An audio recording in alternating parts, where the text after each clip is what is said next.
রহমান রহিম। সম্মানিত হাজিগণ, আসসালামু আলাইকুম। আমি তারেক রহমান বলছিলাম। আজকে আমাদের যে হজ ফ্লাইটটি যাচ্ছে এবং আপনারা সেই ফ্লাইটে যাচ্ছেন। আজকে আমি আপনাদের সাথে দেখা করতে এসেছি, সেজন্য এই যে দেখা করার সুযোগ পেয়েছি সেজন্য আমি আল্লাহর দরবারে শুকরিয়া আদায় করছি। আপনারা প্রত্যেকেই আল্লাহর মেহমান। আমি দৃঢ়ভাবে বিশ্বাস করি আল্লাহর মেহমান যারা আপনারা আল্লাহর ঘরে যাওয়ার সুযোগ হয়েছে, আপনাদের তৌফিক হয়েছে, আপনারা যদি আল্লাহর দরবারে হাত তুলে কিছু চান, আল্লাহ ইনশাল্লাহ সেটি কবুল করবেন।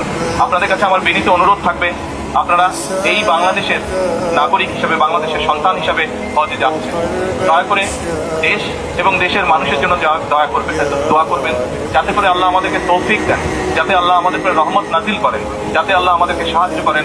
আমাদের সামনে যে সকল বিপদ আছে, আমরা দেশের সকল মানুষ একসাথে যাতে কাজ করে সেই বিপদ থেকে, সেই সমস্যা থেকে দেশকে বের করে আনতে পারি।